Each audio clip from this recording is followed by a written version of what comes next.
The moment the janitor opened his mouth and spoke fluent Japanese, the entire lobby went silent. Reina Saito, CEO, worth billions, stopped mid-breath. The arrogant manager's smirk died on his lips. And Elliot Barnes, the man they'd all ignored in his gray uniform, became the only person in the room who mattered. This is the story of how one quiet act of dignity shattered a world of prejudice. Welcome to this story. Stay until the end, you won't regret it. And comment below with your city so I can see how far this tale has traveled across the world. The Royal Grand Hotel didn't just sell rooms. It sold illusions, marble floors polished to mirrors, crystal chandeliers that scattered light like broken stars, leather chairs positioned at angles that whispered exclusivity. The air itself seemed expensive, perfumed with something floral and vaguely European piped through vents alongside the temperature-controlled breeze. And the staff, they smiled, always smiled. But Elliot Barnes had learned to read the difference between a real smile and a professional one. After 6 months pushing a mop cart through these halls, he'd become an expert in the language of fake warmth. It was 3:47 p.m. on a Tuesday when everything changed.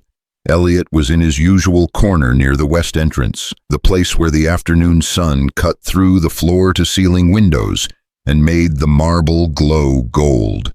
His daughter Charlotte had a dentist appointment at 5:30, which meant he needed to finish the lobby clock out by 4:45, sprint to the bus stop, and pray traffic cooperated.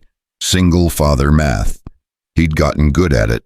He was wringing out his mop when he heard the first raised voice. "Ma'am, I need you to speak English. This is America." Elliot looked up. At the concierge desk, a woman stood perfectly still, mid-30s maybe, black business suit tailored so precisely it looked painted on. Hair pulled back in a style that suggested she didn't have time for nonsense. And on her face, nothing. No expression, no emotion, just silence. Behind the desk, Marcus Whitfield, the day manager, leaned forward with that smile. The professional one, the one that didn't reach his eyes. "Ma'am," Marcus's voice had that edge now, that barely concealed irritation wrapped in customer service packaging. "Do you speak English?" The woman didn't respond, didn't even blink. Elliot's hand tightened on the mop handle. "Jesus Christ," muttered one of the bellhops, a kid named Tyler, who spent most of his shifts on his phone. "What's her problem?" Around the lobby, other guests had started to notice. An older couple near the elevators whispered to each other. A businessman in an expensive suit glanced up from his laptop, eyebrows raised. Marcus's smile was cracking now. "Ma'am, if you cannot communicate with me, I cannot help you.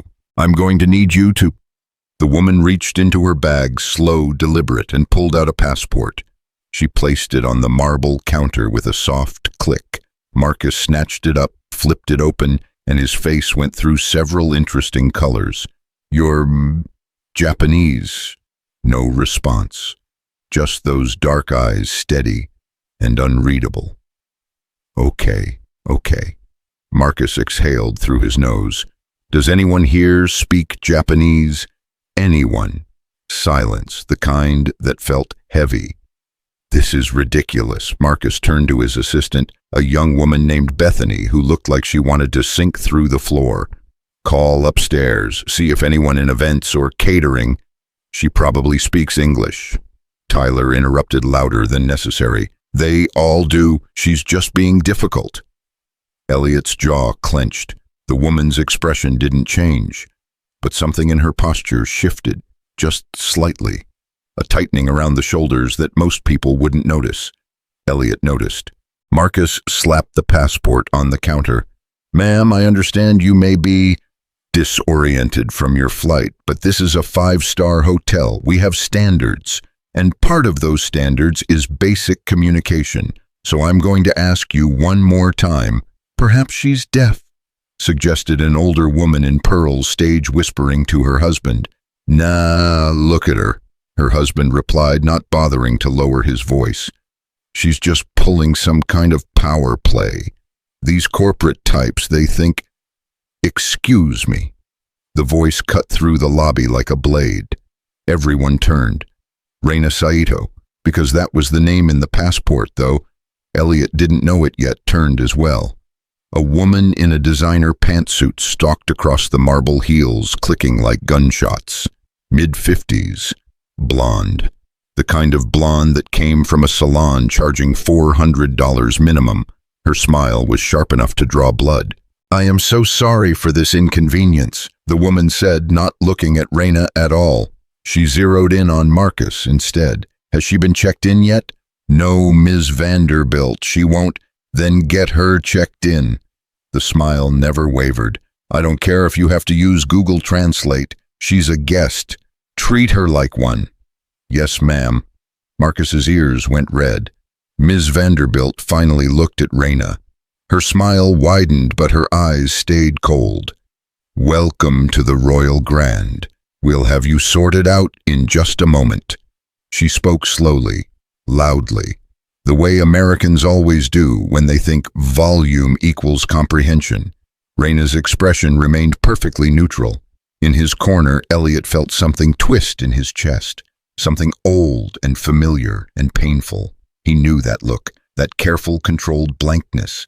He'd seen it before years ago in another country, on faces of students who'd been dismissed, talked over, treated like children because their English wasn't perfect. He'd seen it on his wife's face that first year in America before she'd mastered the accent, before she'd learned to smile through the microaggressions, before the cancer took her. Marcus was typing frantically now, shooting glances at Ms. Vanderbilt. If she could just provide a credit card. Reina placed a black American Express card on the counter. No words, just the card.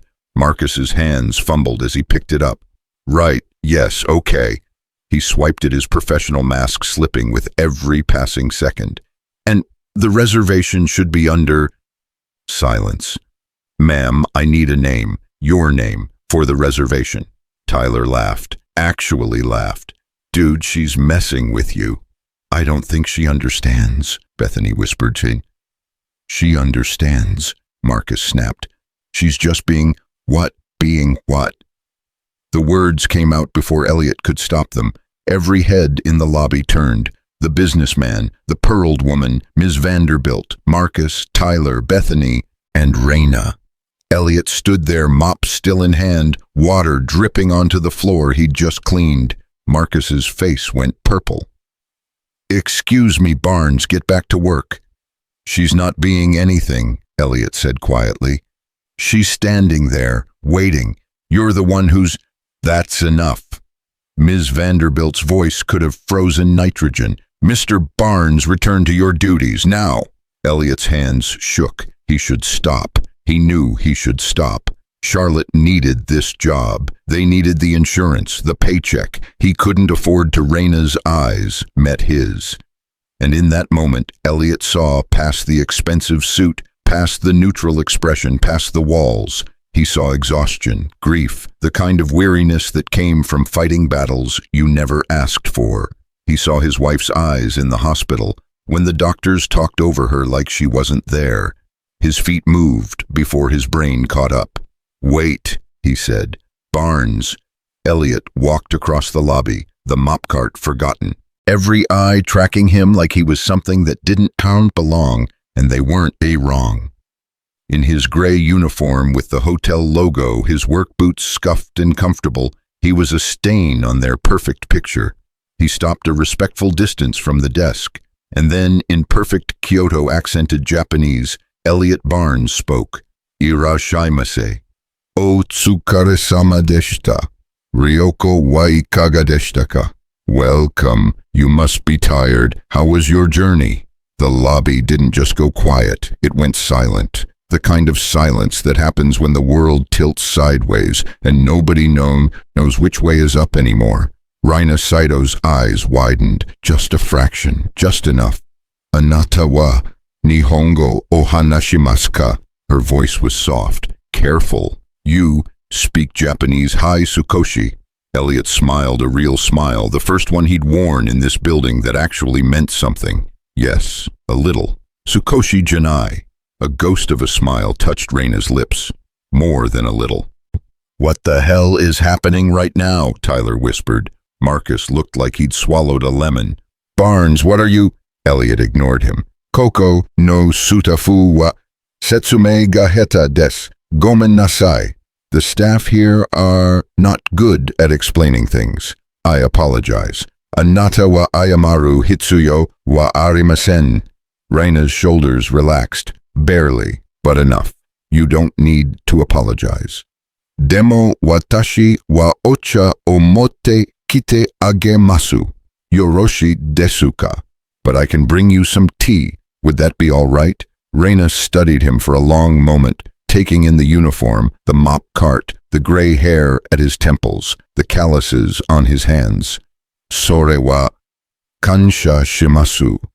That would be appreciated. Elliot turned to Marcus, switching back to English. Her name is Raina Saito. She has a reservation under Saito Industries. She'll take the executive suite on the 20th floor, non-smoking with a view of the park, if possible. She'd like green tea brought up sencha if you have it, and she'll need a quiet workspace with reliable internet for a conference call at 7 p.m. Tokyo time. He paused.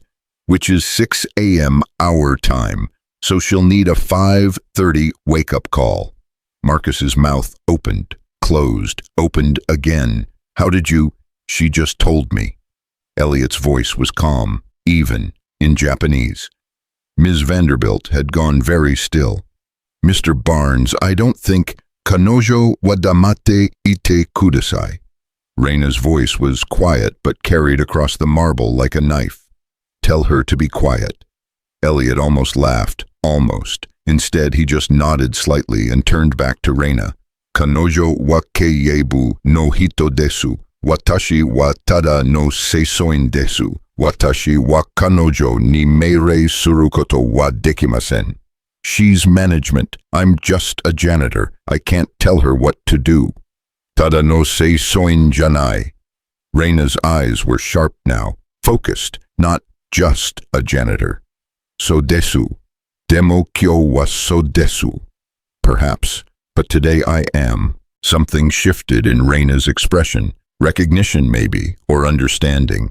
Anata wa sensei deshita ne. It wasn't a question. You were a teacher, weren't you?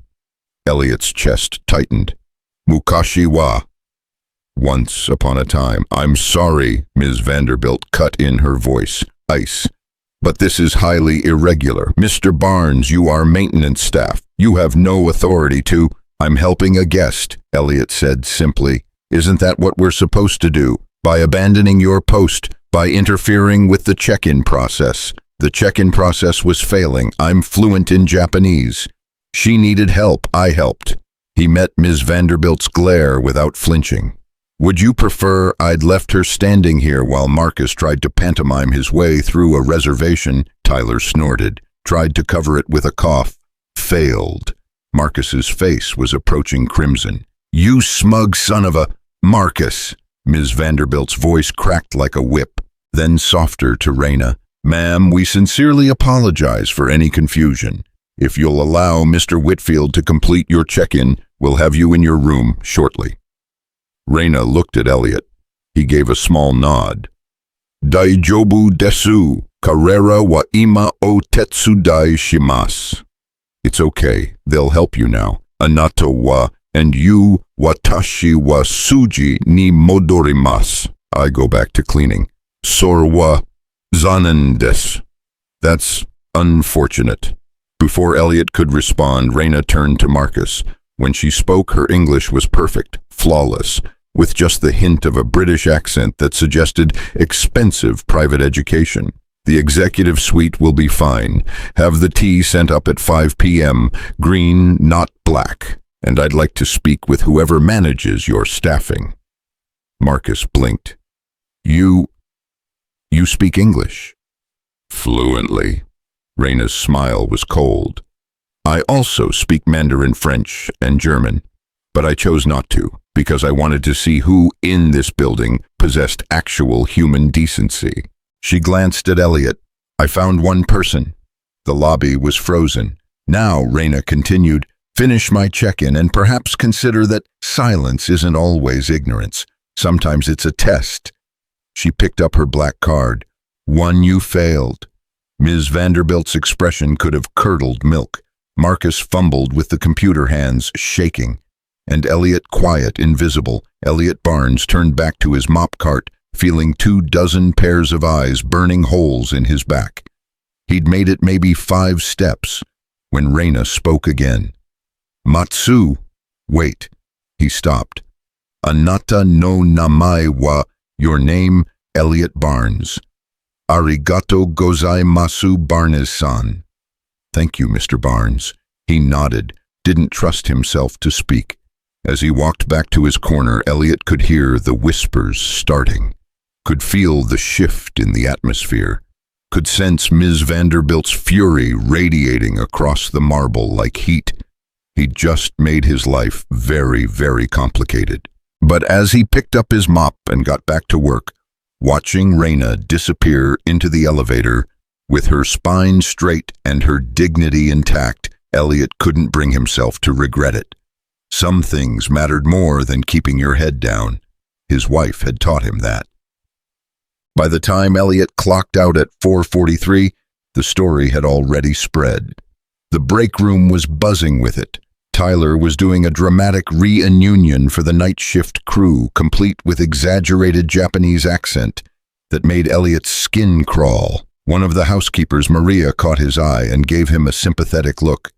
"You okay, Chico?" she asked quietly as he grabbed his jacket from his locker. "Fine. That was gutsy, what you did. It was just translation." "Mm-hmm." Maria's knowing smile suggested she saw right through him.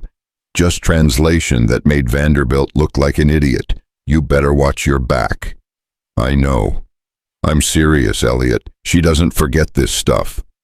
"I know," he repeated softer. Maria squeezed his shoulder. "Your girl got her dentist appointment today." "Yeah, if I catch the 4:50 bus." "Then go. Run. I'll cover if anyone asks." Elliot didn't run.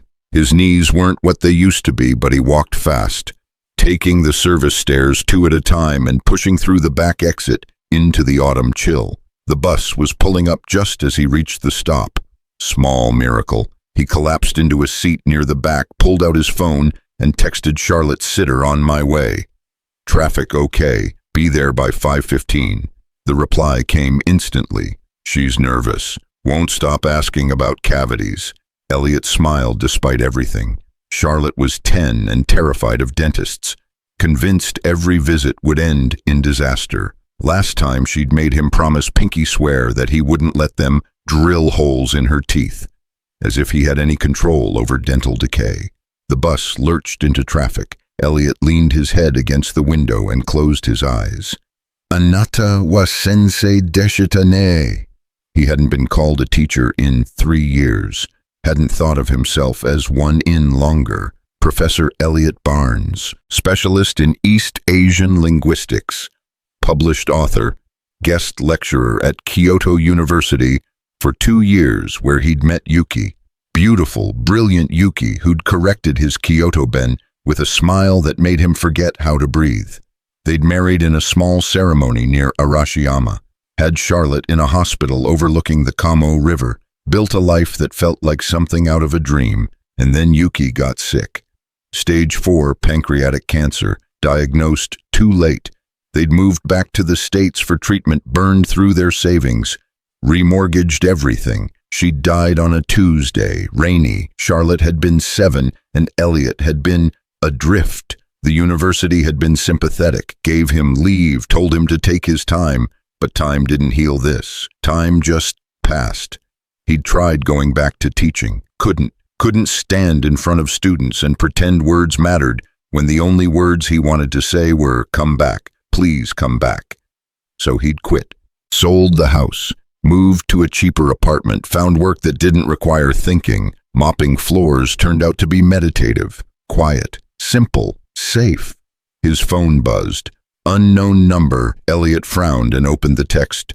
"Mr. Barnes, this is Raina Saito. The concierge gave me your contact information. I hope that's not inappropriate. I wanted to thank you properly for your kindness today. If you're free this evening after 7, I'd be honored to buy you tea. Room 2047. Elliot stared at the message. The concierge had given out his number. That was definitely against protocol. Then again, after today, protocol seemed like a distant concept. He shouldn't go. He should clock in tomorrow, keep his head down, let this whole thing blow over. But something in him, something he'd thought died with, Yuki, stirred. Sometimes silence isn't always ignorance. Sometimes it's a test. Before he could overthink it, Elliot typed, I finish my daughter's dentist appointment around 6:30. I could stop by around 7:15. If that works. The reply was immediate. Perfect. I'll have real sencha waiting, not the hotel's sad tea bags. Despite everything, the day's chaos, the looming consequences, the fear coiled in his gut. Elliot smiled. The bus rolled on toward Charlotte's dentist, carrying him forward, whether he was ready or not. Charlotte's teeth were fine, no cavities. The relief on her face when the dentist announced it made Elliot's heart squeeze. See? He squeezed her hand as they walked to the bus stop. I told you it would be okay. You always say that. Charlotte's voice was soft, careful. She spoke like someone testing ice, never quite sure if it would hold. The speech therapist said it was anxiety. Elliot knew it was grief wearing a different mask. And I'm always right. She almost smiled. Sometimes. They rode home in comfortable silence, Charlotte's head resting against his arm. The city lights were coming on, painting the windows gold and amber. Somewhere in that sprawl of buildings, Reina Saito was waiting with tea and questions Elliot wasn't sure he wanted to answer. At their apartment, a 2-bedroom walk-up in a neighborhood that smelled like curry and car exhaust, Mrs. Chen from downstairs was waiting by their door. Successful dentist? She asked in her thick Cantonese accent. No cavities, Charlotte announced, suddenly proud. A good girl, smart girl, Mrs. Chen beamed. Your daddy pay me tomorrow. Yes, tonight I have mahjong. Tonight? Elliot checked his watch. 6:47. Mrs. Chen, I have to go back out for a bit. Just an hour, maybe 2. 2 hour, Elliot, you work too much. It's not work, it's complicated. Mrs. Chen's eyebrows climbed toward her hairline. Complicated, you have lady friend. No, no, it's a work thing, sort of. Sort of lady friend, I see. Mrs. Chen was grinning now. Okay, I watch Charlotte, you go be complicated. But you bring her back by 9, yes, old lady needs sleep. Charlotte tugged his sleeve. Where are you going? The hotel, just to talk to someone. About today. Word traveled fast. Elliot had texted her sitter to let her know he might be late, mentioned the incident in passing. Apparently passing became a full debriefing. Yeah, about today. The lady you helped? Yes. Charlotte studied him with those dark eyes, Yuki's eyes sharp and knowing beyond their years. Mrs. Rivera said you were brave. Mrs. Rivera talks too much. She said you spoke Japanese, like you used to with Mom. And there it was. The thing that lived in every conversation, the ghost that never left. Yeah, Elliot said quietly, like I used to with Mom. Charlotte nodded slowly, then so soft he almost missed it. Good. 20 minutes later, Elliot stood outside room 2047 in clothes that weren't his work uniform jeans, a button-down that had seen better days, jacket with a coffee stain on the cuff he'd tried and failed to remove. He felt ridiculous. What was he doing here? He raised his hand to knock. The door opened before his knuckles made contact. Reina stood there in casual clothes, well casual for someone who probably had a personal shopper. Black slacks, cream silk blouse, bare feet. Her hair was down, which somehow made her look younger and more tired at the same time. Punctual, she observed. Old habit. Good habit. She stepped aside. Come in. The executive suite was 3 times the size of Elliot's apartment. Floor-to-ceiling windows overlooked the park, now dark except for the lamp-lit paths winding through trees. A laptop sat open on the desk, video call paused mid-screen, papers everywhere, the controlled chaos of someone who worked too much. On the coffee table, a proper tea set. Clay pot, small cups, the kind of setup that took knowledge and care. "You weren't kidding about real sencha," Elliot said. "I never kid about tea." Raina gestured to the sofa. "Please, sit." He sat. She poured. The ritual of it, water, leaves, waiting, felt like meditation. "Your daughter," Raina said. "The dentist appointment went well. You remembered that. You checked your watch 3 times in the lobby. Nervous parent mathematics. I recognize it." She handed him a cup. "I have nieces, my brother's children. The youngest is terrified of doctors. Charlotte's terrified of everything." The words came out before Elliot could stop them. "Sorry, that sounds honest." Raina sipped her tea. "Honesty is refreshing. I've spent the last 6 hours in video conferences where everyone lied with smiles." Elliot wrapped his hands around the cup, letting the heat seep into his palms. "Why didn't you speak in the lobby? Why did you?" "I asked first." A ghost of a smile. "Fair." Raina set down her cup. "I was tired. 14-hour flight, delayed twice, lost luggage. And then I walk into that lobby and see those faces, you know the ones. The professional masks that don't quite hide the judgment." She paused. "I wanted to see what would happen, if anyone would try, really try. That's a dangerous game. Most games are." Her eyes met his. "Your turn. Why did you speak?" Elliot took a long sip. The tea was perfect, of course it was. "I saw something in your face," he said finally. "A look I recognized. My wife used to get it. That careful blankness when people talked over her, around her, like she wasn't there." He stared into his cup. "She was Japanese, brilliant, funny, had a PhD in linguistics.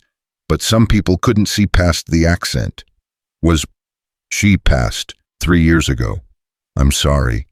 And Raina said it like she meant it. Not the automatic condolence people threw around like confetti. Real sorrow. "Cancer. How did you have the look."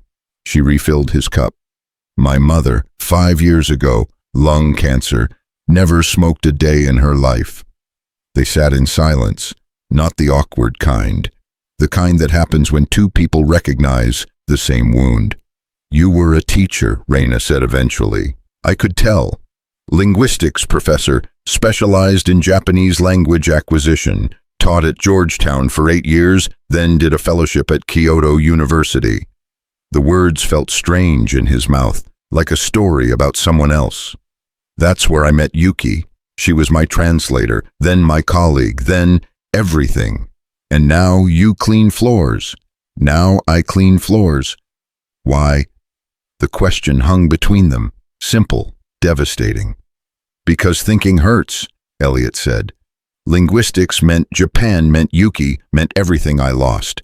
Teaching meant standing in front of people and pretending to have answers. I don't have answers anymore. I have a mop and a daughter who barely speaks, and an apartment that smells like someone else's cooking."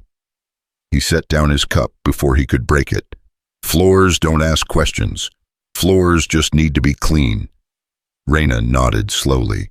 "My company wanted me to open the New York office, expand operations. I said no 3 times. They kept asking. My father kept pushing. He built Cyto Industries from nothing, and he thinks I should too." She laughed, but it was hollow.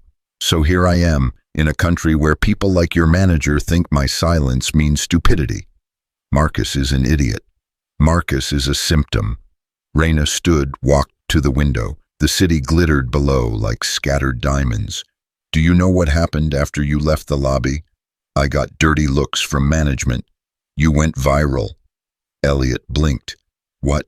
"Someone filmed it, the whole thing. You walking across the lobby, speaking Japanese. Making me smile, apparently. I don't do that often, according to Twitter. Making an entire hotel staff look like fools." She turned. "It has 4 million views. People are calling you the janitor who spoke her language. There are think pieces, op-eds.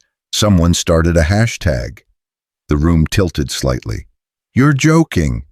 I don't joke about social media metrics. Raina pulled out her phone, tapped, showed him the screen.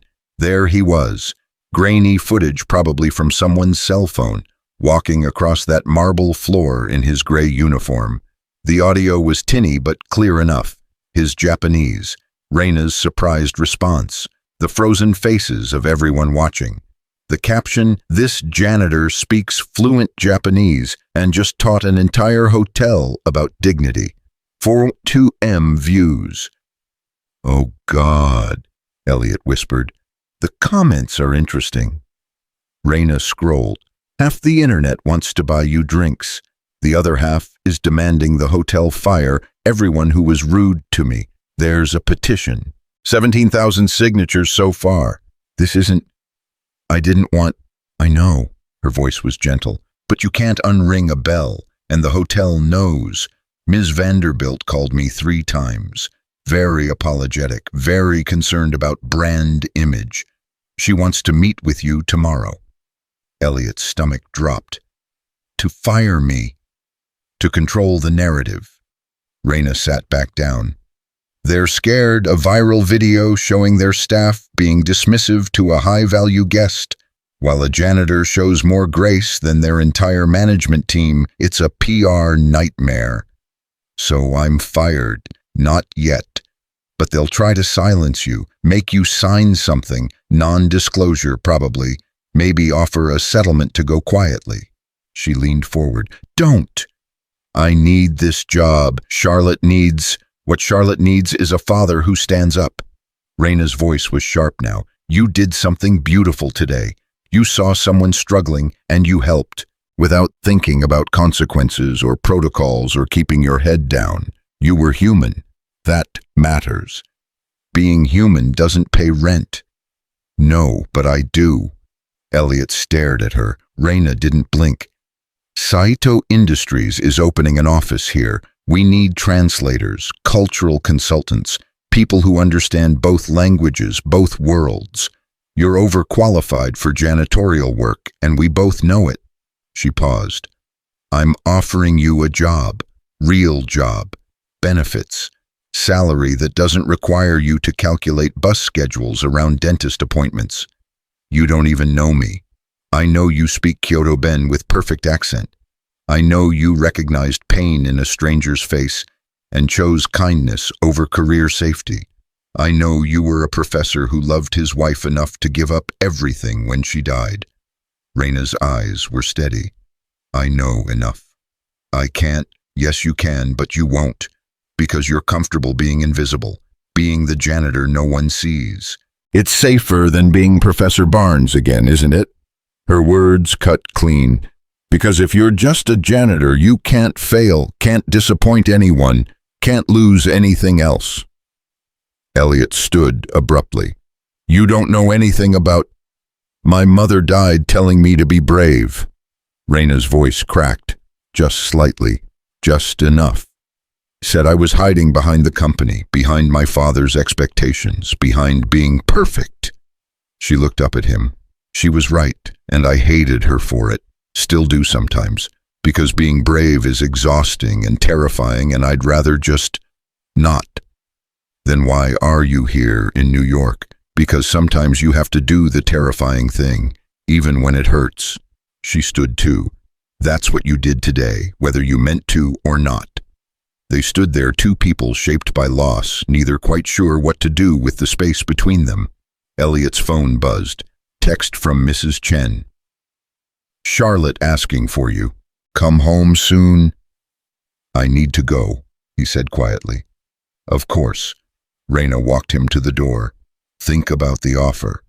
You don't have to answer now." "I appreciate it, really, but Elliot..." She stopped him with a hand on his arm. "I'm not your wife. I'm not asking you to love Japan again, or teach again, or be who you were. I'm just asking you to consider being more than invisible." He nodded, couldn't speak past the tightness in his throat. "One more thing." Raina pulled a business card from her pocket. "Before my mother died, she told me about a teacher, American man, came to Kyoto with his wife. The wife taught traditional tea ceremony to international students. My mother took her class, said the woman, taught her that silence could be powerful, that you don't always need words to speak truth. Elliot's hand shook as he took the card. The teacher's wife died of cancer. He left Japan. My mother always wondered what happened to him. Raina's smile was sad. Her name was Elliot Barnes, and I think I just found him. The world stopped spinning. You...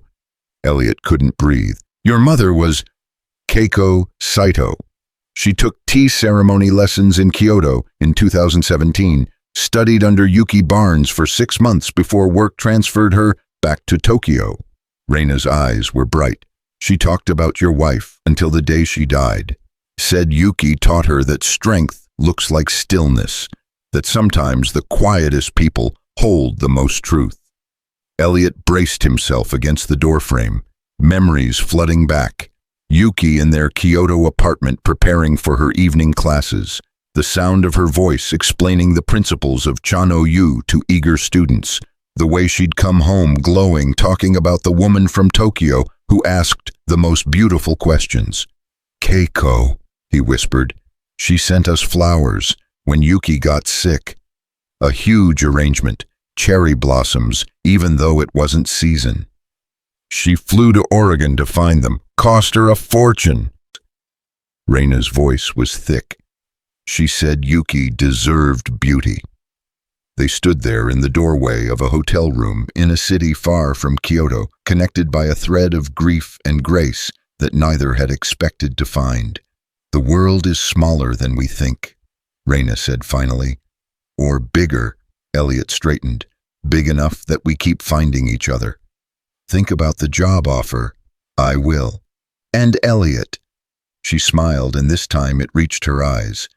Thank you for today, for seeing me, for being brave even when you didn't want to be. He left before he could cry. The elevator ride down felt surreal. The lobby, that same marble expanse where everything had changed, was quiet now. Night shift, different faces. The businessman was gone. The pearled woman was gone. Just a tired couple checking in and a bellhop scrolling through his phone. Elliot walked past his mop cart still parked in the corner where he'd left it. For the first time in 3 years, he didn't feel invisible. He felt terrified. The bus ride home was a blur. His mind kept replaying Raina's words. Keiko Saito. The name unlocked 1,000 memories. Yuki talking about her favorite student, the woman who cried during the first tea ceremony, who sent them a card when Charlotte was born, who'd somehow known when Yuki died and sent those impossible cherry blossoms. His phone buzzed.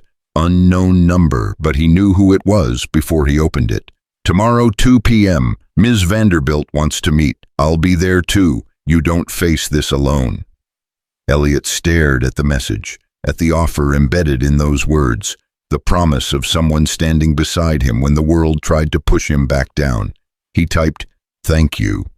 Her reply was instant. "Yuki would be proud of you. Keiko told me that much." And then, "Sleep well, Professor Barnes." He read that last message 3 times before pocketing his phone. Professor Barnes.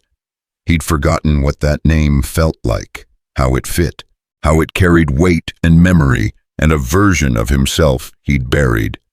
Mrs. Chen met him at the door, looking annoyed and charmed in equal measure. "Your daughter," she said, "is stubborn girl, won't sleep until you home." "Sorry, lost track of time." Lost track of time with lady friend, I bet." "Mrs. Chen, is good, you too young to be sad forever." She patted his cheek. "Charlotte is in her room, reading. I tell her only 15 minutes, but she's sneaky." Elliot found Charlotte curled up in bed, flashlight under the covers, book propped on her knees. When she saw him, the flashlight clicked off. "You're late," she accused. "I know, I'm sorry." "Was it okay, the meeting?" "Yeah." Elliot sat on the edge of her bed. "It was complicated, but okay." Charlotte studied him with those 2 knowing eyes. "You look different." "Different how?" "Less tired." She paused. "You smiled at something on your phone on the bus, I saw." Of course she did. Charlotte noticed everything. The lady I helped today, Elliot said carefully, she knew Mom a long time ago, back in Japan. Charlotte sat up straighter. Really? Her mother took tea ceremony classes from Mom. They were friends. What's her name? Reina. Reina Saito. Charlotte tested the syllables. Reina? That's pretty. Yeah, it is. Are you going to see her again? Such a simple question, such a complicated answer. Maybe, Elliot said. She offered me a job, translation work, with her company. Would you take it? I don't know. Charlotte was quiet for a long moment. Then, Mom would want you to. Elliot's throat closed.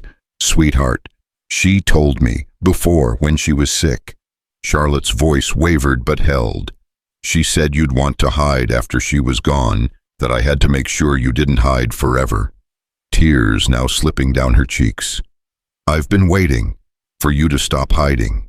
Elliot pulled her into his arms, this brave, impossible daughter who'd been carrying her mother's wishes like stones in her pockets. I'm sorry, he whispered into her hair. I'm so sorry. Don't be sorry. Charlotte's voice was muffled against his shirt. Just don't hide anymore, please. Okay. The word barely made it out. Okay. They stayed like that until Charlotte's breathing evened out and sleep claimed her. Elliot tucked her in, kissed her forehead, and retreated to his own room. He didn't sleep, couldn't. His mind was too full of Reina's offer, Yuki's memory, Charlotte's tears, and the viral video that had somehow turned his invisible life into something visible. At 11:47 p.m., he opened his laptop and searched for the video. 6 million views now. The comments had multiplied, some supportive, some angry, some calling him a hero, some calling him a show-off. The internet in all its chaotic glory had opinions. But one comment stopped him cold. This is what dignity looks like, not wealth, not position, just one human seeing another and choosing kindness. We need more of this. 17,000 likes. Elliot closed the laptop. Tomorrow he'd face Ms. Vanderbilt, face the consequences of choosing kindness over invisibility, face whatever came next. But tonight he sat in the dark of his small apartment and let himself remember what it felt like to be Professor Barnes, to be someone who mattered, to be seen. It hurt. God, it hurt. But maybe, just maybe, it was the good kind of hurt, the kind that meant healing, the kind that meant forward. His phone buzzed one more time. Reina again. P.S. Charlotte is lucky to have you, and you're lucky to have her. Don't forget that tomorrow when they try to make you small again. Elliot smiled in the darkness. Tomorrow would be brutal. He knew that. But for the first time in 3 years, he wasn't facing it alone. And that made all the difference. Morning came too fast and too slow at the same time. Elliot woke at 5:30 to Charlotte already dressed for school, sitting at their tiny kitchen table with cereal and that worried look she wore when trying to be brave. You okay? She asked. The role reversal stung. 10 years old and she was checking on him. I will be, he said, and meant it more than he expected. Promise, promise. She nodded, satisfied in the way children are when adults give them the words they need, even if everyone knows the truth is more complicated.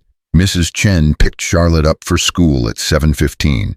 Elliot had 4 hours and 45 minutes to prepare for a meeting that would either change everything or confirm that invisible was safer after all. He showered, shaved, stared at his closet like it might offer answers. The gray janitor uniform hung there wrinkled from yesterday. Next to it, his old teaching clothes, button-downs, and slacks that hadn't seen daylight in years. They probably didn't even fit anymore. He reached for the teaching clothes anyway. The shirt was tight across the shoulders. The slacks needed a belt he had to punch a new hole in. But when he looked in the mirror, he saw a ghost of Professor Barnes staring back. Older, grayer, more worn, but there. His phone buzzed. Reina, meeting at 2. I'll be in the lobby at 1:45. We go in together. Elliot typed back, you don't have to. I know, I want to. See you then. The hotel looked different in daylight, or maybe Elliot was different. He walked through the service entrance at 1:43 p.m. and immediately felt wrong. Not because of the clothes, though. Yeah, the clothes felt strange, but because he was walking through the wrong door. Employees used the service entrance. Guests used the front. Which was he? Today, he circled around to the main lobby. The marble gleamed like nothing had ever happened here. Like 48 hours ago, he hadn't crossed this floor and changed his life. A different crew worked the desk, different bellhops. The world moved on. Raina was waiting by the fountain dressed in a charcoal suit that probably cost more than Elliot's monthly rent. She looked every inch the CEO, sharp, powerful, untouchable, until she saw him and smiled. "Professor Barnes," she said, "you clean up nice. These are 3 years old and smell like mothballs. I'm choosing to interpret that as vintage." She gestured toward the elevators. "Ready?" "No." "Good, neither am I." She pressed the button. "But we're doing it anyhow." The executive offices were on the 12th floor. Elliot had mopped these halls 100 times, but never actually entered any of the rooms. The doors were always closed. Private, above his pay grade. Now he was walking through one. Ms. Vanderbilt's office was exactly what he expected. Sleek, modern. Windows overlooking the city.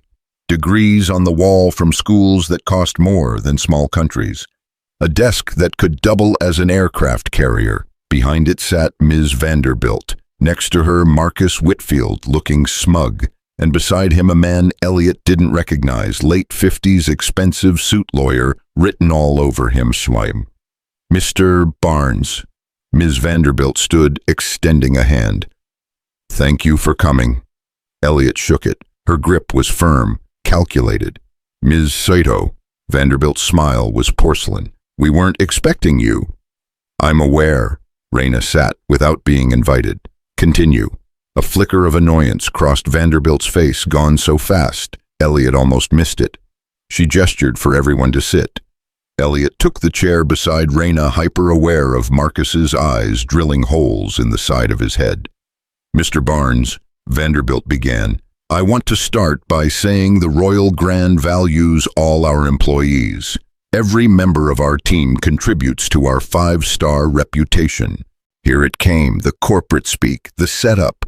"However," she continued, "we also have protocols, standards of conduct, and what happened 2 days ago in our lobby, while well-intentioned, violated several of those protocols." "Which ones?" Raina asked. Vanderbilt blinked. "Excuse me, which protocols did Mr. Barnes violate specifically?" The lawyer, who still hadn't introduced himself, leaned forward. "Mr. Barnes abandoned his assigned duties to interfere with the check-in process. He accessed guest information without authorization. He engaged with a client outside his job description, creating a potential liability situation." "He helped me," Raina said flatly. "Your staff was failing. He succeeded." "The optics," Vanderbilt started. "The optics are that your day manager was condescending to a guest. Your staff stood by and watched, and the only person with the decency to help was someone you pay to be invisible." Raina's voice could have cut glass. "Those are the optics, which is why you have a PR crisis." Marcus finally spoke. "With all due respect, Ms. Saito, if Barnes hadn't made a scene, if I hadn't made a scene..." Elliot turned to look at Marcus directly for the first time. "I spoke Japanese. I offered tea. That's a scene. You humiliated the staff." "No." Elliot's voice was calm, steady. "You humiliated yourselves. I just spoke a language you couldn't." "That's enough." Vanderbilt held up a hand. "Mr. Barnes, we're prepared to offer you a severance package. 3 months' salary, continuation of benefits for 6 months, and a non-disclosure agreement regarding the incident." There it was, the price of his silence. "You're firing him." Raina wasn't asking. "We're offering a generous separation package that acknowledges his service while protecting the hotel's reputation. By silencing him. By moving forward professionally. The lawyer slid a document across the desk. Mr. Barnes, if you'll review Section 3, you'll see the terms clearly outlined. In exchange for the severance, you agree not to discuss the incident publicly, not to disparage the Royal Grand or its staff, and to decline any media requests for comment. Elliot stared at the paper, at the dollar amount, at the word severance in bold print. 3 months' salary was more money than he'd seen in one place since Yuki died. 6 months of insurance meant Charlotte's checkups covered, her therapy sessions, the medication for her anxiety. It meant safety. It meant going back to invisible. Can I ask a question? Elliot's voice sounded distant to his own ears. Of course, Vanderbilt said. If I hadn't spoken Japanese, if I just kept mopping and let Ms. Saito stand there struggling, would we be having this meeting?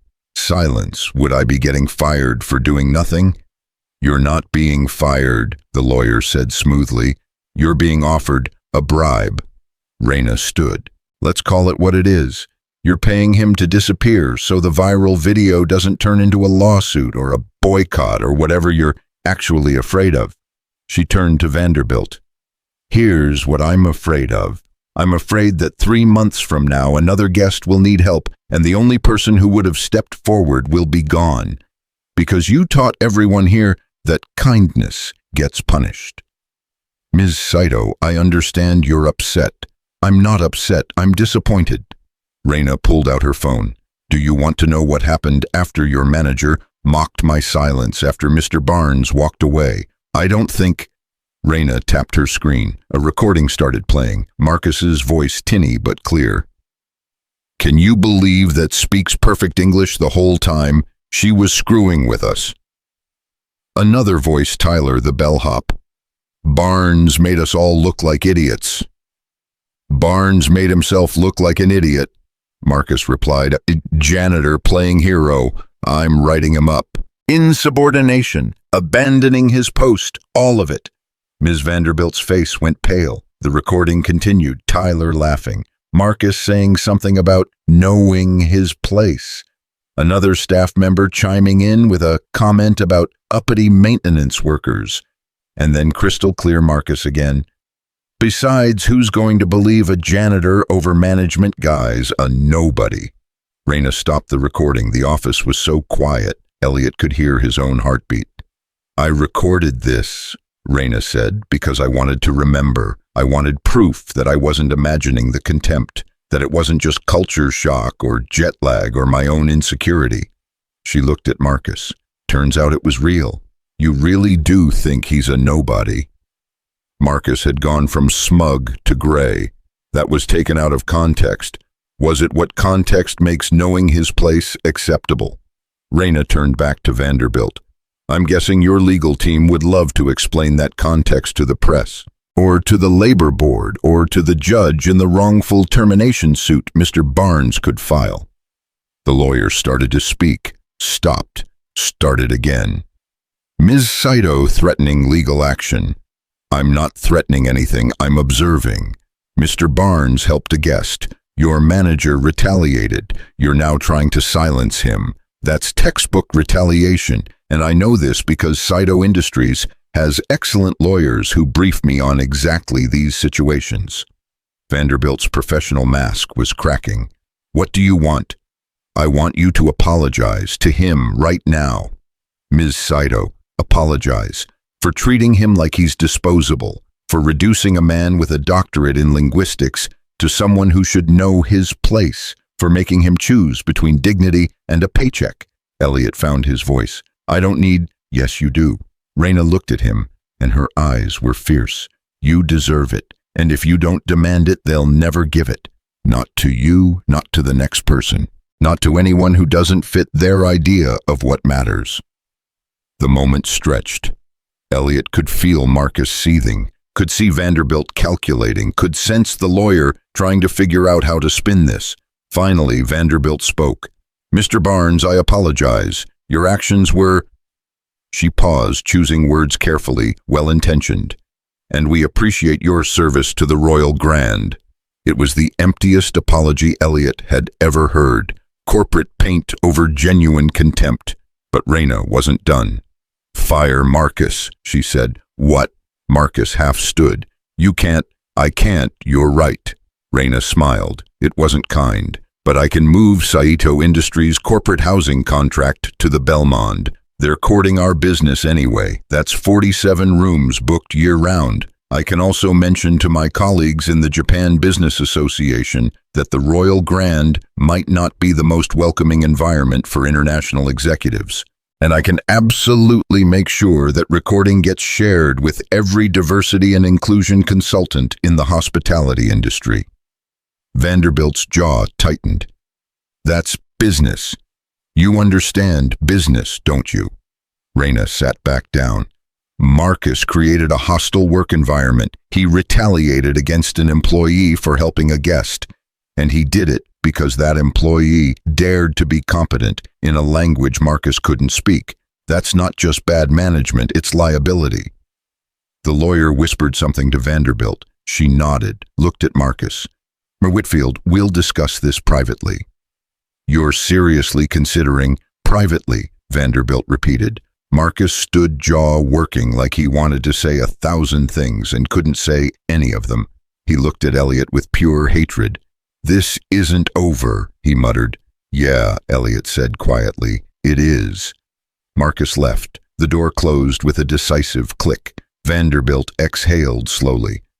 Saito, I appreciate your business, but strong-arming us into personnel decisions isn't strong-arming, it's consequences. You taught your staff that kindness doesn't matter, that helping people is stepping out of line, that knowing your place is more important than knowing how to help." Reyna stood again. "I'm teaching you that those lessons have costs." "And what about Mr. Barnes?" the lawyer asked. "What happens to him? That's his decision." Reyna looked at Elliot. "Not yours, not mine, his." Every eye turned to Elliot. He looked at the severance package on the desk, at the safety it represented, at the silence it demanded. Then he looked at Reyna, who'd stood beside him when she didn't have to, who'd fought for him when fighting was the hard choice. And he thought about Charlotte asking him not to hide anymore. "I don't want the severance," he said. Vanderbilt blinked. "Mr. Barnes, I don't want it. I don't want to sign away what happened. I don't want to pretend it didn't matter." He stood, and his voice was steady. "I helped a guest. I did my job. Better than the people you pay to do it. And if that's a firing offense, then fire me, but don't pay me to lie about it." The lawyer started scribbling notes. Vanderbilt looked like she'd swallowed something bitter. "What do you want?" she asked. It was a good question. What did he want? "I want to not be afraid," Elliot said slowly. "I want to walk into work and not worry that speaking up means losing everything. I want other people like Maria in housekeeping, or the night crew, or anyone who's ever been told to know their place. I want them to know that helping matters more than hierarchy." "That's very idealistic," the lawyer said dryly. "Yeah, it is." Elliot looked at him. "You should try it sometime." Reyna actually laughed, quick and genuine. Vanderbilt rubbed her temples. "Mr. Barnes, I can offer you your position back, with assurances that there will be no retaliation. We can even look into a raise given your additional skills." "I don't want my position back." That got everyone's attention. "I appreciate the offer," Elliot continued, "but Ms. Saito offered me something better. Translation work, cultural consulting, a job that uses what I actually know instead of just existing quietly." He turned to Reyna. "If that offer's still open," she smiled. "It's open." "Then I accept." Vanderbilt's expression was unreadable. "I see. And the non-disclosure agreement won't be necessary," Reyna said. "Mr. Barnes won't be discussing this incident, not because you paid him, because he's moving forward, like you suggested." The irony in her voice could have flavored tea. The meeting ended 10 minutes later with Vanderbilt's forced pleasantries and the lawyer's dire warnings about defamation. Elliot signed paperwork releasing him from employment, collected his final paycheck, walked out of that office for the last time. In the elevator, he started shaking. You okay? Raina asked. I just quit my job. You just took a better one. I haven't stood up like that since... He couldn't finish the sentence. Since your wife died. Raina said it gently. You've been surviving. Now you're living. It's scary. Terrifying. Good. Terrifying means it matters. The elevator opened to the lobby, their lobby, where everything had started. Elliot looked across that marble expanse and saw it differently now, not as a place where he was invisible, but as a place where he'd chosen to be seen.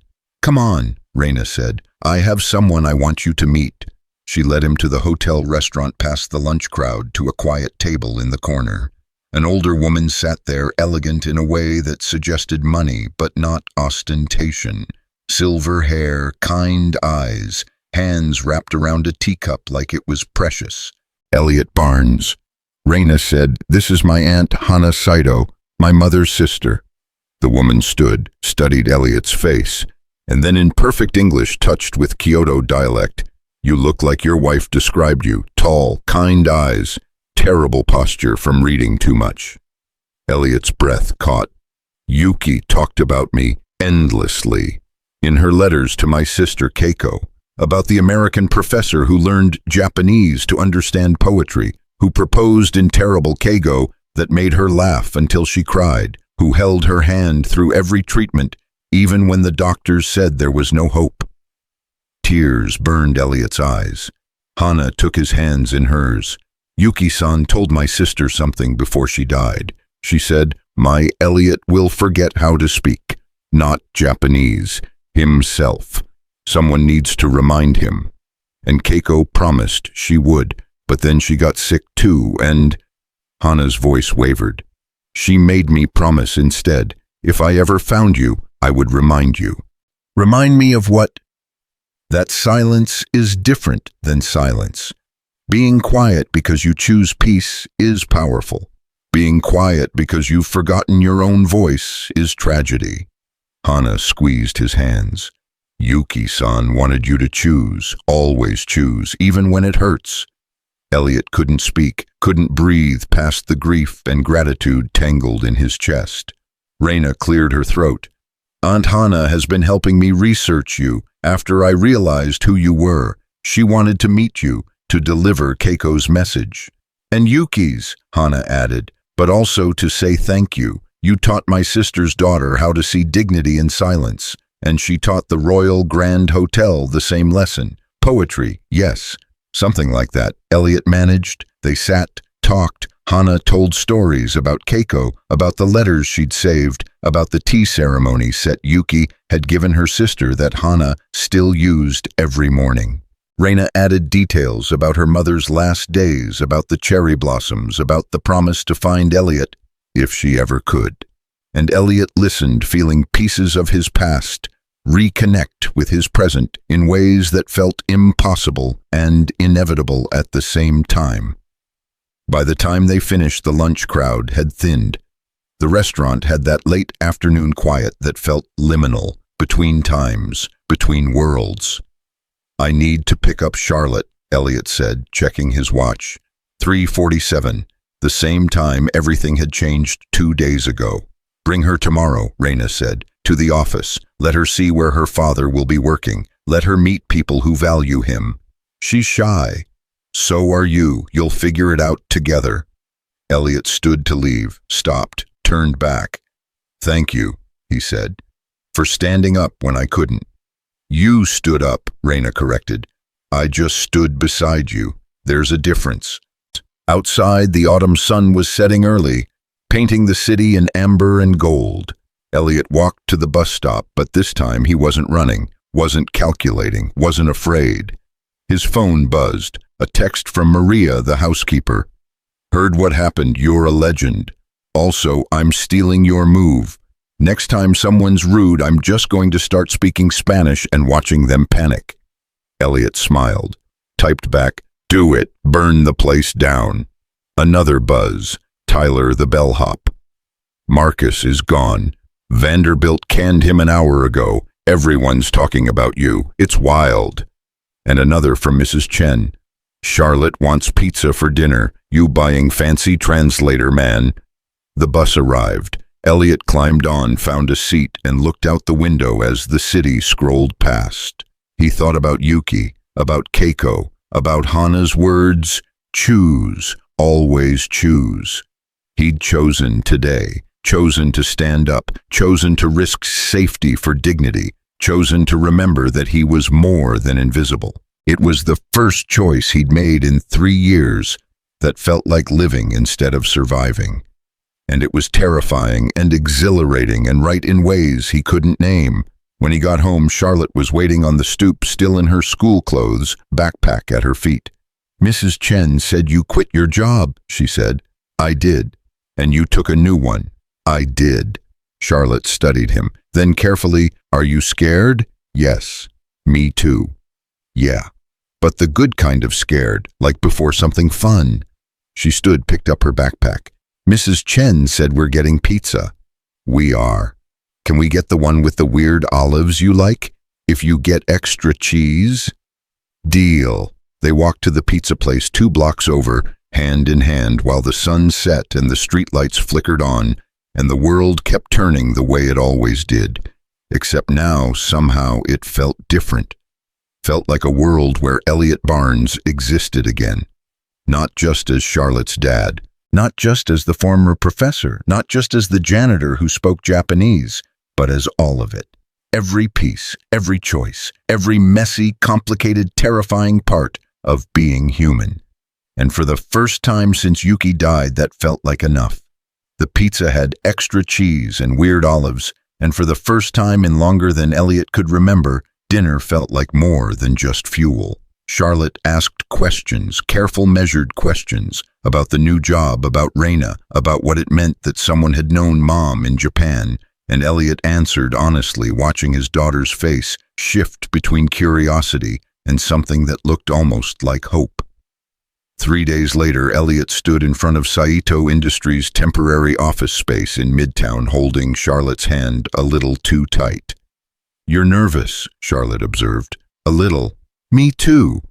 "You don't have to be. It's just meeting someone." Charlotte gave him that look, the one that said she was 10, but saw right through adult nonsense. "You like her. I respect her." "That's not what I said." Elliot squeezed her hand. "Come on, we're late." The office was smaller than he expected. Not corporate sterile, but warm, exposed brick, plants in the corners, desks arranged in clusters instead of rows.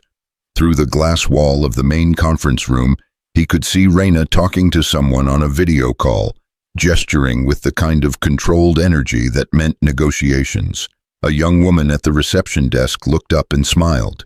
"Mr. Barnes." "Yes, and this is Charlotte." "Hi, Charlotte, I'm Amy. Ms. Saito said you might be hungry after school." She pulled out a plate of cookies, real cookies, not the sad store-bought kind.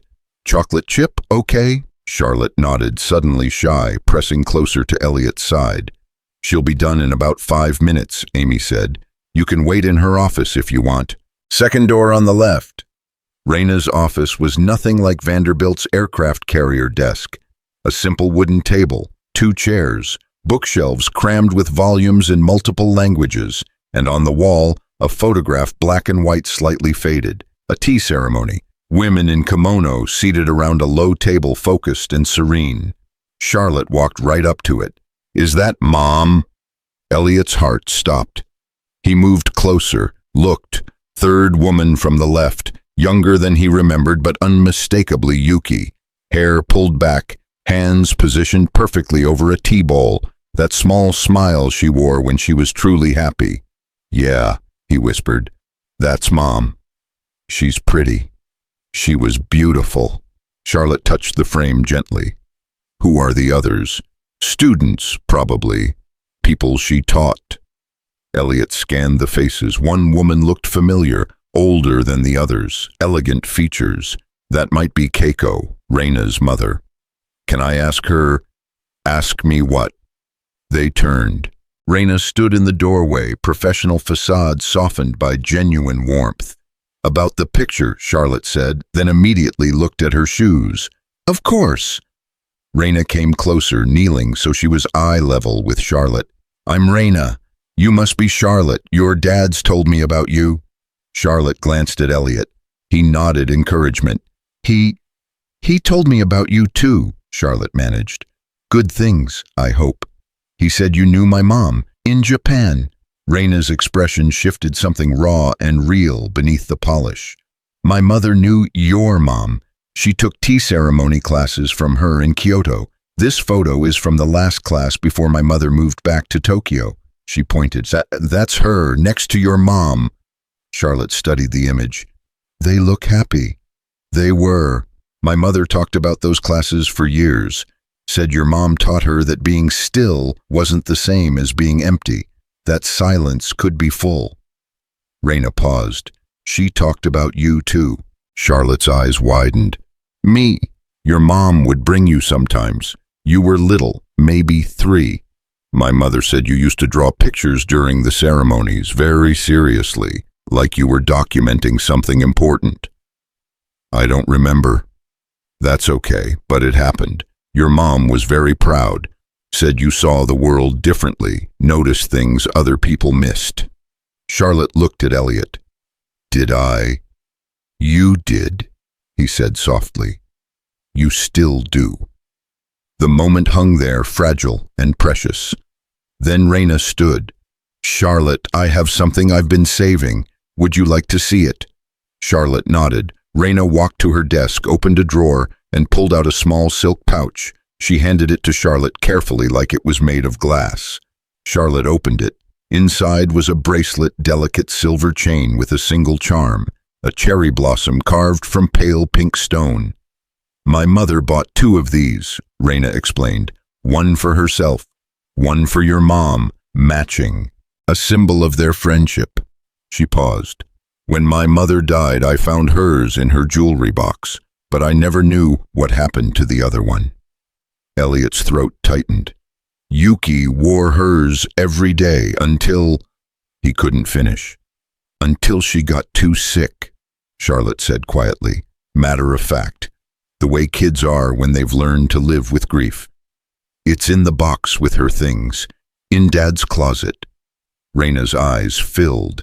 She blinked fast, professional mask slipping. Would you want to wear this one, the match?" Charlotte looked at the bracelet, at Raina, at Elliot. "Can I?" she asked him. "If you want to." Charlotte held out her wrist. Raina fastened the bracelet with careful fingers. It was slightly too big, hung loose, but Charlotte stared at it like it was magic. "Thank you," she whispered. "You're welcome." Raina's voice was thick. "Your mom would have wanted you to have it."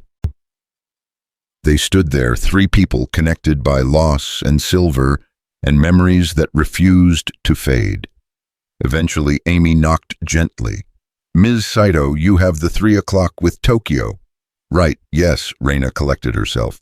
"Charlotte, there's a lounge area with books and games if you want to hang out while your dad and I talk boring work stuff." Charlotte looked torn between curiosity and shyness. "Amy makes excellent hot chocolate," Raina added. That decided it. Charlotte followed Amy out, glancing back once to make sure Elliot wasn't disappearing. When they were alone, Raina sagged into her chair. "I wasn't ready for that." "For what?" "For her to look so much like Yuki.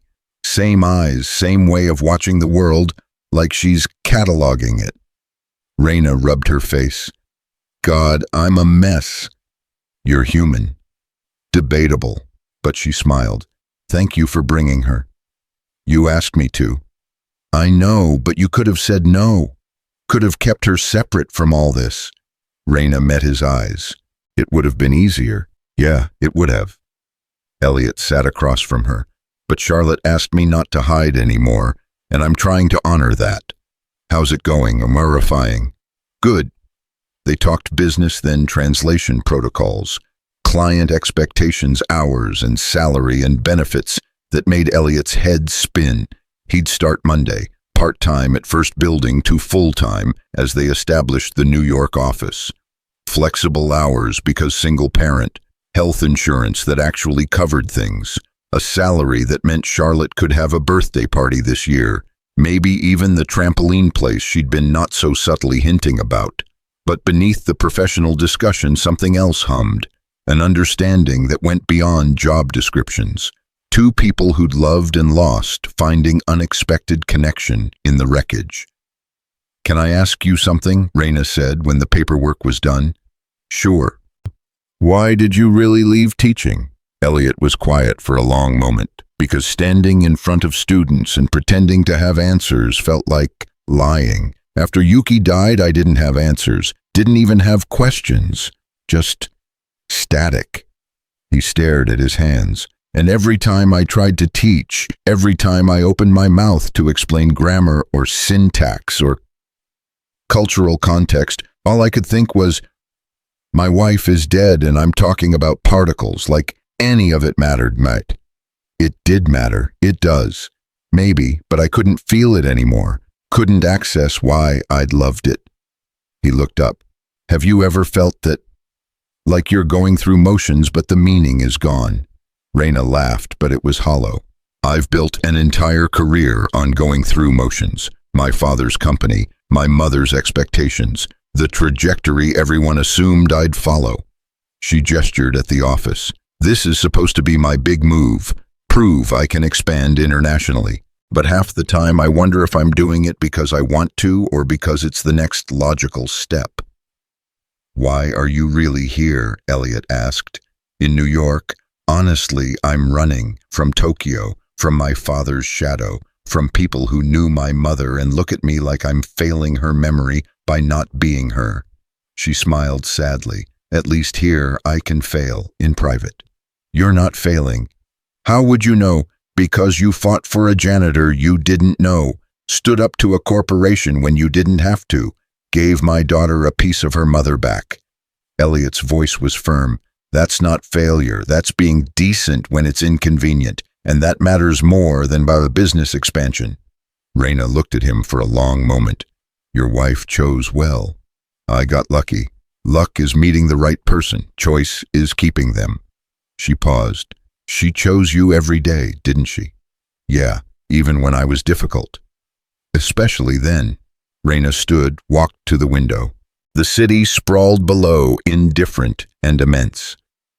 "My mother used to say that love is just choosing the same person over and over, even when they're annoying, even when you're tired, especially when it would be easier to walk away." Sounds exhausting. It is. It's also the only thing that matters.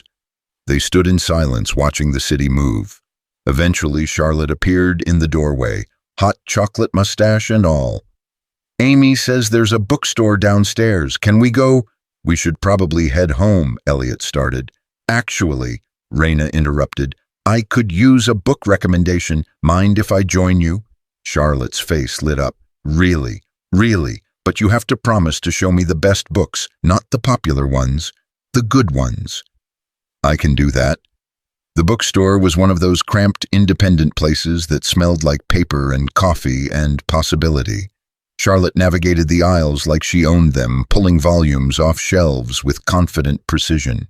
"This one," she said, handing Raina an illustrated book about constellations. "It's pretty and sad, but good sad."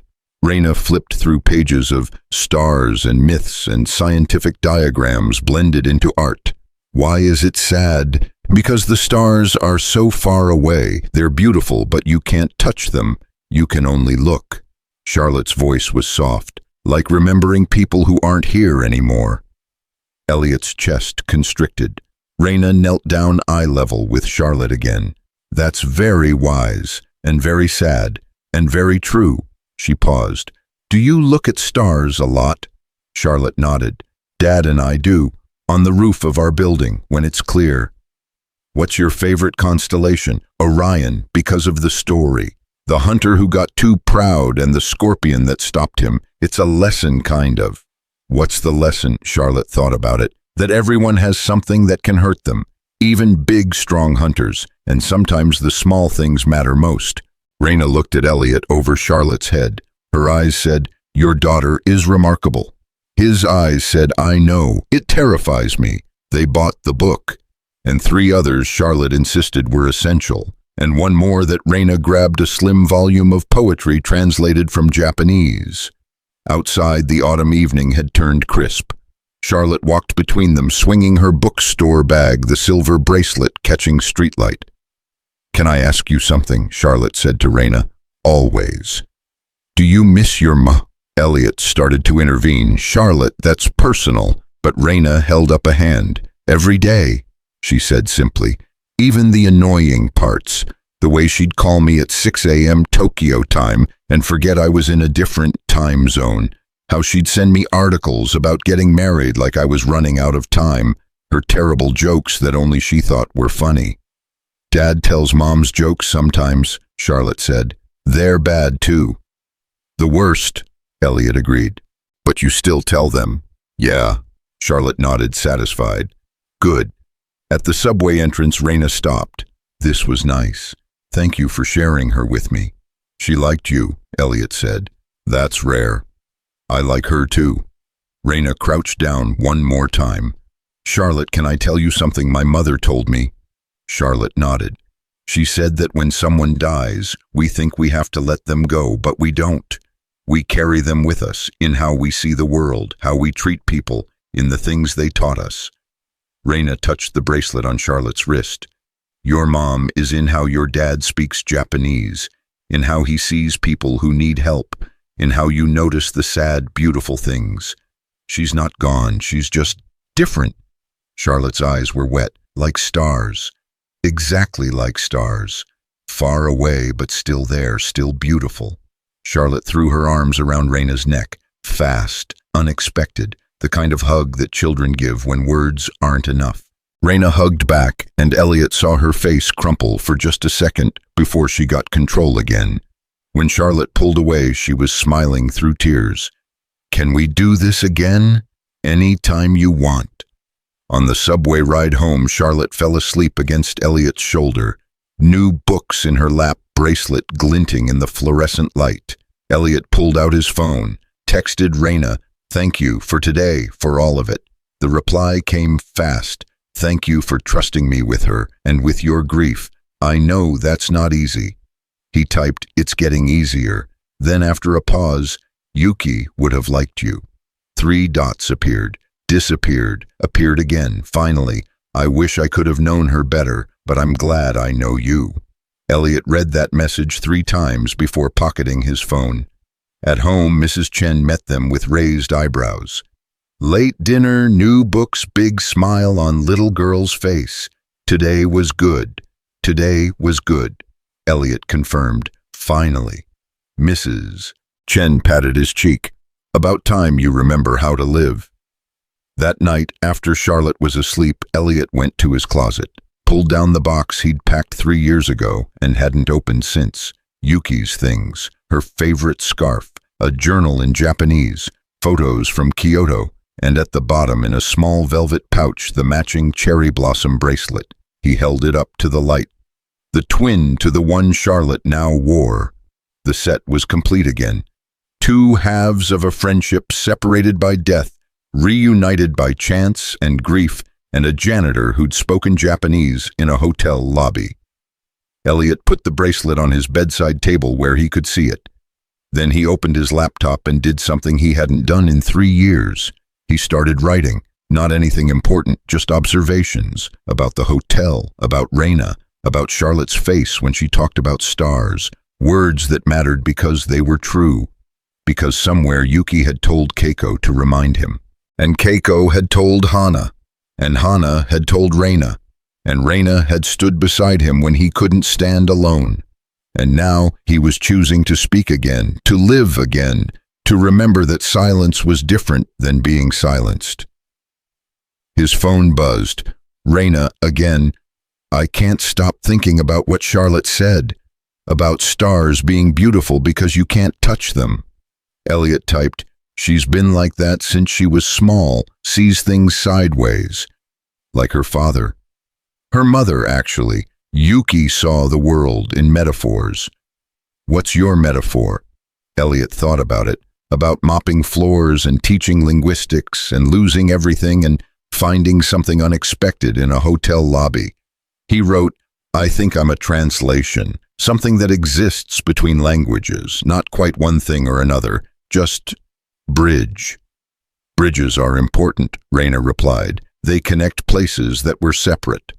Yeah, but they're also stuck in the middle, or they're exactly where they need to be. Elliot smiled at the screen, started to type a response. Stopped. Started again. Want to get coffee tomorrow, after I drop Charlotte at school. The three dots danced for what felt like forever. Then I'd like that. There's a place near the office. Terrible coffee, excellent pastries. 9 a.m. It's a date. He sent it before he could overthink it, then immediately panicked because it was not a date. It was coffee. It was professional. It was good. I'll wear something date appropriate. Elliot laughed out loud in the dark. His phone buzzed one more time. Elliot, thank you for today, for Charlotte, for reminding me why I'm doing any of this. Why are you doing it? Because somewhere my mother is watching, and your wife is watching, and they're both probably judging our terrible life choices and hoping we figure it out before we're old. Too late, I'm already old. You're 43, that's not old, that's distinguished. Distinguished is code for gray hair. Distinguished is code for hot professor who speaks Japanese. Own it. Elliot stared at the message, at the word hot sitting there in his text thread like it belonged. He typed, your trouble. I know, sleep well, Professor Barnes. You too, Ms. Saito. He set down the phone, looked at the bracelet on his nightstand, at the box of Yuki's things still open on the floor, at the laptop screen showing words he'd written, not academic, not polished, just honest. Outside his window, the city hummed its endless song.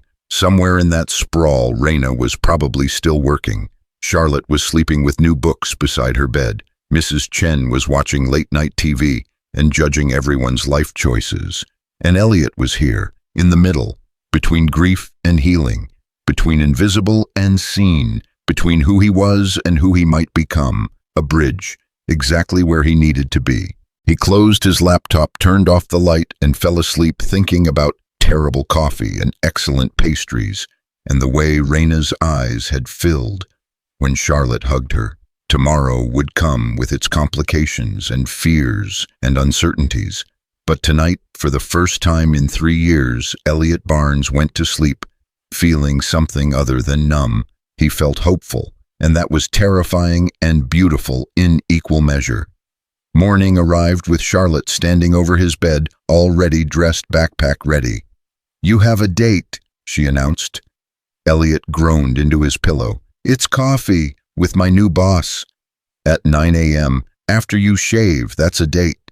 You're 10. I watch TV. Charlotte sat on the edge of his bed, serious now. Dad, it's okay to like someone. Elliot sat up, rubbing sleep from his eyes. I know. Do you? The question hung there. Charlotte's dark eyes, Yuki's eyes, waiting for truth. I'm trying to, he said finally. It feels weird. And because of Mom. Yeah. Charlotte nodded slowly. Then, with the gravity of someone 3 times her age, Mom's not here, but you are, and being sad forever doesn't bring her back. It just makes you alone. When did you get so wise? I've always been wise. You just started listening. She stood. Now get up. You smell like sleep, and you need to look nice. The coffee shop was called The Daily Grind, and Raina hadn't lied about the coffee. It tasted like burnt regret. But the almond croissants were transcendent, and Raina was already there when Elliot arrived, looking less CEO and more human in jeans and a soft sweater. You're early, she said. Charlotte rushed me out. He slid into the chair across from her. Apparently I had to look nice. You succeeded. I showered. The bar is low. Raina laughed, and the sound made something in Elliot's chest loosen. How does she feel about all this, the job change, the new people in your life? She told me this morning that being sad forever just makes me alone. She's not wrong. She's also 10. 10-year-olds see things adults work very hard to ignore. Raina pushed a croissant toward him. Eat. You look like you skipped breakfast. I did. Why? Nervous stomach. About coffee with me. About everything. New job Monday. Charlotte asking hard questions. You being you. He tore off a piece of croissant, not quite meeting her eyes. It's a lot. Want to know a secret? Raina leaned forward. I'm terrified too. Of what? That I'll mess this up. The company, the New York office, this, whatever this is. She gestured between them. I'm good at business. I'm terrible at people. You were good with Charlotte. Charlotte is easy. She's honest. Adults lie. Raina sipped her terrible coffee. You want to know why I really pushed so hard at that meeting with Vanderbilt? Because it was the right thing to do. Because I was angry. Not at the hotel. At myself. She set down her cup. I've spent my whole life being quiet when I should have spoken up. Letting people underestimate me because it was easier. Playing the perfect daughter, the good executive, the woman who doesn't make waves. Her voice went soft. And then I watched you walk across that lobby and just help. Without calculating. Without worrying about consequences. And I thought, when did I become someone who's afraid of being kind? Elliot understood that feeling. The erosion of self, the slow retreat into safety. After Yuki died, he said, I convinced myself that small was better. Invisible meant I couldn't lose anything else, couldn't fail anyone. He finally looked at her. But Charlotte was right, it just made me alone. Are you still alone? Less than I was. Raina smiled. Good answer. They talked for 2 hours about Tokyo and New York, about impossible fathers and impossible grief, about Charlotte's love of stars and Raina's secret passion for terrible reality TV. Small things, true things. The kind of conversation that happens when two people stop performing and start existing. When Elliot finally checked his watch, it was past 11. I should go, he said, not moving. You should. Raina agreed, not moving either. I have errands, laundry. Charlotte needs new shoes because apparently she grew 3 inches when I wasn't looking. Kids do that. It's inconvenient. Most good things are. Raina stood finally. Elliot, thank you for this, for being honest. I didn't do anything. You showed up, that's something. They walked out together into autumn sunshine that felt almost warm. At the corner where their paths split, Raina paused. I'm having dinner with Aunt Hannah on Friday. She wants to hear more about the children's book idea. Elliot blinked. What children's book idea? The one I'm going to write with Charlotte if she's interested. Raina's eyes were bright. About a girl who speaks in drawings instead of words, who sees the world differently, who learns that silence can be powerful. That's Charlotte. I know, and I think she'd be an amazing co-author, if you're okay with it. Elliot thought about his daughter, who noticed some beautiful things, who spoke carefully because the world felt big and overwhelming, who'd been waiting for him to stop hiding. She'd love it, he said. But Raina, you don't have to. I want to. I've wanted to write something real for years, not business reports or strategic plans, something that matters. She smiled. Besides, Charlotte has good taste in books. I trust her judgment. They stood there on the corner, people streaming past the city, loud and indifferent around them. Friday dinner, Elliot said. Can we come, Charlotte and me? I was hoping you'd ask. The weeks that followed had a dreamlike quality. Elliot started at Saito Industries on Monday, translating contracts and cultural briefings, remembering what it felt like to use his brain for more than calculating bus schedules. Charlotte came to the office after school twice a week, working on the book with Raina in the conference room, drawing pictures while Raina wrote, their heads bent together over pages filled with stars and silence. And slowly, quietly, something shifted. Charlotte started speaking more, not dramatically, not suddenly, but in small increments that Elliot cataloged like precious data, full sentences instead of fragments, questions instead of nods. Her speech therapist called it progress. Elliot called it miracle. One evening in late November, they were on the roof of their building, their usual stargazing spot, wrapped in blankets against the cold. Dad? Charlotte's voice was soft. Yeah. Do you think Mom would like Raina? Elliot's breath caught. I think so. Why? Because you smile different now. When you talk about her, like you used to smile about Mom, from pictures.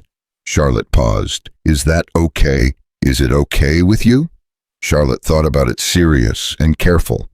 Mom's not coming back, I know that. And being sad doesn't change it. She looked up at the stars. But being happy might change us, in good ways. When did you get so smart? I told you, I've always been smart. She snuggled closer. I like Raina. She listens, really listens, not like she's waiting to talk, like she actually cares what I say. She does care. I know. Charlotte was quiet for a moment. Then, Dad, what's that? She pointed at the sky, at Orion clear and bright in the winter darkness. You know Orion. No, I mean, I want to practice saying it. Charlotte took a breath. Sky. The word came out whole, clear, no hesitation. Sky, she said again stronger. Sky, sky, sky. Elliot's eyes burned. That's perfect, sweetheart. I've been practicing with Raina. She said sometimes you have to say things out loud to make them real. Charlotte turned to him. Is that true? Yeah, I think it is. Then I want to say something else. She sat up, facing him directly. I love you, and I'm proud of you, for being brave, for helping that lady, for being more than sad. Elliot pulled her into a hug before he could fall apart. I love you too, so much. I know. Charlotte's voice was muffled against his jacket. Mom knew too. That's why she told Keiko to find you, to remind you. They stayed on the roof until the cold drove them inside, Charlotte naming constellations in her clear new voice, Elliot listening like each word was prayer. That night, after Charlotte was asleep, Elliot texted Raina. She said sky tonight, full word, clear as anything. The response was immediate. I'm crying in my office and my assistant thinks I'm having a breakdown. Happy breakdown. The best kind. Elliot, she's been working so hard, so brave. I'm so proud of her. He stared at that message. At I'm so proud of her, coming from someone who'd known Charlotte for only weeks, but saw her completely. He typed thank you for seeing her, for the book, for everything. Thank you for trusting me with her. And with you. Raina. Yeah. I want to say something out loud to make it real. 3 dots. I'm listening. Elliot took a breath, wrote the truth. I think I'm falling for you, and it terrifies me, but I wanted you to know. The dots appeared and disappeared 3 times. 4, 5. Finally, I think I've been falling since you walked across that lobby and spoke my mother's language. And you're right. It's terrifying, but maybe the terrifying things are the ones worth doing. Charlotte said the same thing about being scared before something good. Smart kid. The smartest. They texted until past midnight about nothing and everything, until Raina finally wrote, I have a 6 a.m. call with Tokyo. I should sleep. Sweet dreams. Elliot, one more thing. Yeah, I'm glad you spoke up that day in the lobby. I'm glad you chose to be seen. Me too. Winter deepened. The book took shape, a story about a girl named Luna who drew silence into pictures, who taught her father that quiet wasn't empty but full. Charlotte's drawings filled the margins, delicate and strange and perfect. Raina's words wrapped around them like music. On Christmas Eve, Raina invited them to Aunt Hannah's apartment in the Upper West Side. It was small and warm, filled with the smell of traditional Japanese dishes, mixed with American Christmas cookies. Hannah had decorated a tiny tree with origami cranes, each one a different color. My sister started this tradition, Hannah explained, handing Charlotte a piece of origami paper. 1 crane for each person you're grateful for.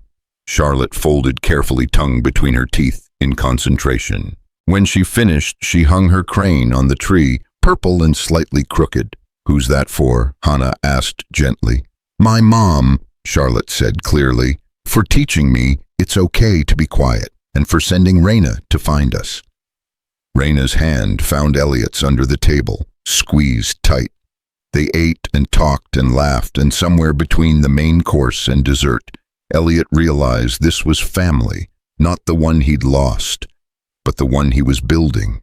After dinner, Hannah brought out a small wooden box.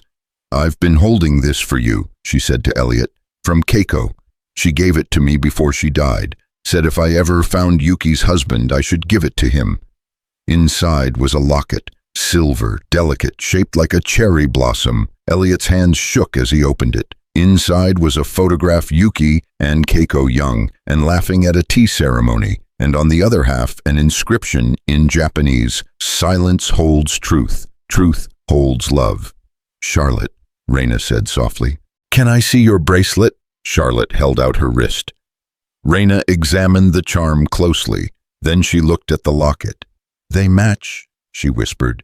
"The design, the bracelet charm, and the locket. They're a set." Hana nodded. "Yuki and Keiko commissioned them together before Yuki got sick. They each took half. The bracelets, the lockets, a promise that even when separated they were connected." Charlotte reached for the locket, held it next to her bracelet. The designs aligned perfectly, two halves of a whole. "Mom kept hers," Charlotte said, "in the box with her things. And now you have both," Hana said. "The circle is complete." That night, walking home through snow-dusted streets, Charlotte between them holding both their hands, Elliot felt something slot into place. Not healing grief, didn't heal it. Just transformed. But maybe transformation was enough. "Raina," Charlotte said suddenly, "will you keep working on the book with me?" "Of course." "Why?" "Because I want to finish it. I want people to know about silence, about being different, about finding voices you didn't know you had." "We'll finish it," Raina promised. "Together." The manuscript was complete by March. A small publisher, one that specialized in diverse voices, fell in love with it immediately. The Girl Who Drew Silence by Raina Saito and Elliot Barnes, with illustrations by Charlotte. The book released in late May to quiet success. Not a bestseller, but something better. A book that found the people who needed it. Kids who didn't speak easy. Parents who didn't know how to help. Teachers looking for windows into different minds. Reviews called it devastating and hopeful, and a meditation on communication beyond words. But Elliot's favorite was from a parent who wrote, "My daughter hasn't spoken in 2 years. She read this book and drew me a picture. It was the first time she'd tried to communicate. Thank you." In June, with Charlotte out of school and summer opening up like possibility, Raina took them to a garden in Brooklyn. Cherry blossoms late in the season, barely hanging on. "I've been thinking," Raina said, as they walked beneath pale pink blooms. "Dangerous," Elliot teased. "Shut up," she smiled. "I've been thinking about what Hana said, about choosing the same person over and over, about love being a decision, not just a feeling." Charlotte had wandered ahead, chasing something only she could see. And Elliot's heart was hammering. "And I choose you, every version of you. Professor Barnes, Janitor Barnes, Translator Barnes, Charlotte's dad, the man who walked across a lobby because kindness mattered more than safety." She turned to face him fully. "I choose you, over and over, if you'll have me." Elliot couldn't speak past the tightness in his throat. "Is that a no?" Raina's voice wavered. "It's a yes. It's 1,000 yeses." He pulled her close, breathing in cherry blossoms and possibility. "I choose you too, even when you're bossy, even when you work too much, especially when you see my daughter and make her feel like she matters. She does matter. I know, and you see it. That's—" He kissed her temple. "That's everything." Charlotte came running back, face flushed. "Dad, Raina, look." She held out her hand. In her palm, a single cherry blossom petal. It landed on me like a sign. "A sign of what?" Raina asked. Charlotte looked between them, wise and knowing that good things can be delicate and still matter. They were married in September in Hana's backyard. Not a big wedding, just Charlotte and Hana and Amy from the office, and Mrs. Chen, who cried through the whole ceremony. cherry blossom trees that Hannah had planted specifically for this blooming impossibly out of season because she'd chosen a variety that bloomed twice a year. Charlotte was the one who performed the ceremony. A legal officiant walked them through the official parts, but Charlotte had written her own additions. She stood between them in a lavender dress, holding the locket and the bracelets together. "My mom taught Raina's mom about silence," Charlotte said, her voice steady and clear. "And Raina's mom taught my mom about being brave. And now Raina is teaching me that being quiet doesn't mean you have nothing to say. And Dad is teaching Raina that being brave doesn't mean you have to do it alone." She paused. "I think they'd be happy, my mom and Keiko, that we found each other." There wasn't a dry eye in the garden. When Elliot and Raina exchanged rings, Charlotte placed the locket around both their hands, linking them. "This was Mom's," she said, "and Keiko's, and now it's your. A promise that even when you're apart, you're connected." Raina was crying openly now. Elliot wasn't far behind. "I now pronounce you married," the officiant said, smiling. "You may kiss." They did, soft and sweet and full of promise. Charlotte whispered, "Mama found her voice." Later, after cake and terrible dancing, and Hannah telling stories about Keiko that made everyone laugh and cry in equal measure, Elliot found Raina sitting under the cherry blossom shoes off, looking at the stars emerging in the twilight. "Mrs. Barnes," he said, testing it out. "Still psycho-professionally," she corrected, "but I like the sound of it personally." He sat beside her. "We did it. We did. You okay? More than okay."